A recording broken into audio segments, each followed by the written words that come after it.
Welcome to Neely's Cookbook. আসসালামু আলাইকুম। আপনাদের জন্য আরেকটা নতুন ভিডিও নিয়ে আসলাম। চলেন শুরু করা যাক। এখানে চিকেন নিয়ে নিয়েছি 600 গ্রাম। এখন সবগুলি মশলা দিয়ে দেব। এখানে আদা রসুনের পেস্ট, আদা রসুন কাঁচামরিচ 2টা পেঁয়াজ একসাথে পেস্ট করে নিয়েছি।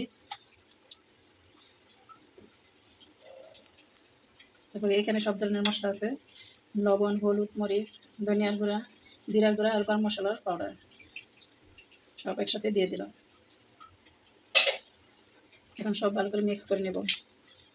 মিক্স করে আধা ঘন্টা রেখে দেব।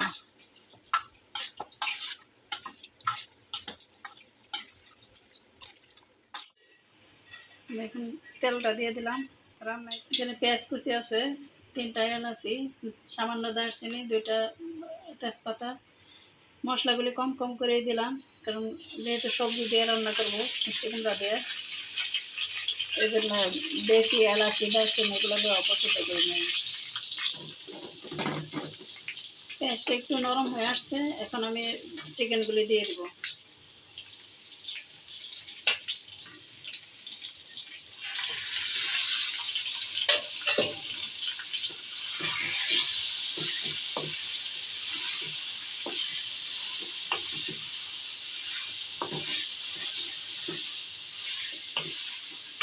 ভালো করে একটু নেড়ে নেব।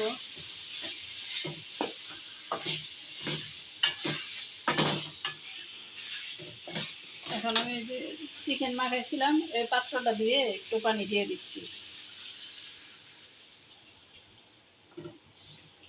এখন এটা ঢেকে দেব।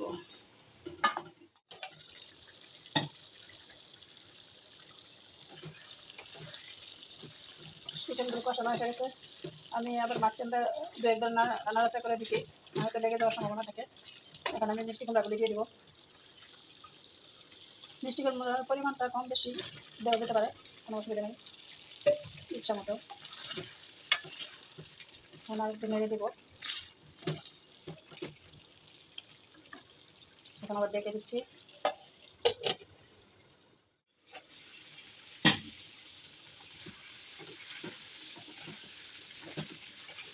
দুটো পানিগুলো টেনে গেছে, এখন আবার জল দিয়ে দিব। মাঝখানটা আবার নেড়ে ছেড়ে দিচ্ছি, না হয়তো লেগে যাওয়ার সম্ভাবনা। এখন পরিমাণ মতো জল দিয়ে দেবো।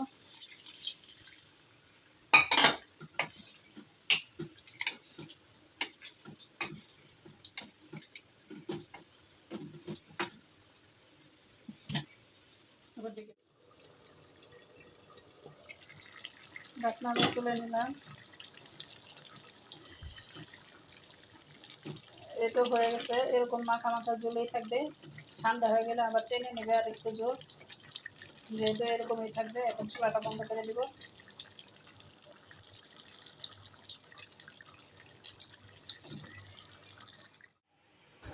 মুরগি দিয়ে মিষ্টি কুমড়ার তরকারি হয়ে গেছে। এখন আমি একটা বাটিতে উঠায় নিব। এই তরকারিটা না রান্না করে খাইলে বুঝবেনই না এটা যে কী স্বাদের হয়েছে, অসাধারণ। মুরগি দিয়ে মিষ্টি কুমড়া এত মজার হয়েছে, ভাত সব চেটে পুটে খেয়ে ফেলবে।